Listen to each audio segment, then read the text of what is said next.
Hi there. Some years ago, in a church history class while still in the seminary, after a class that reviewed the different human political roles that seemingly punctuated the history of the church, I couldn't hold back my fears but asked my lecturer a very important question as my heart was skipping within me. And I asked him, Father, in the administration of the church, which of these is greater, the human element or the divine element? He smiled and looked at me and answered, in the administration of the church, we have 99% of human element and 1% of divine element. My fear grew worse, but he added, but the irony is that the 1% of divine element supersedes the 99% of human element. He went on to explain that sometimes we think that we are politically involved and think we can manipulate things the way we want them to our own selfish interest. But God is at one angle watching.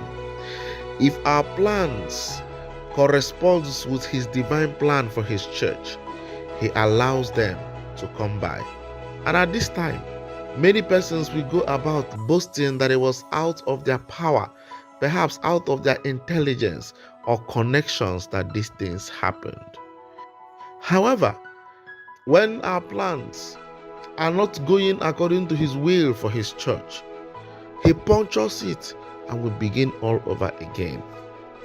Dear friends, in the light of this, we can understand the advice of Gamaliel to the council over the arrest of the apostles.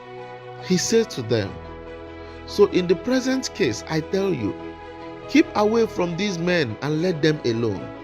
For if this plan or this undertaking is of men, it will fail. But if it is of God, you will not be able to overthrow them. You might even be found opposing God. Listen, it is no news that Christianity today is undergoing persecution, attack from unbelievers, attack from other religions, and worse, attack from Christians against Christianity. But we should take consolation in the words of Jesus. The gate of the underworld cannot prevail against the church. Jesus did not promise that the gates of the underworld will not shake the church. He did not promise that the gates of the underworld will not persecute the church.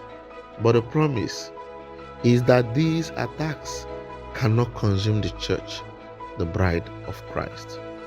Be Christian, be faithful, and persevere.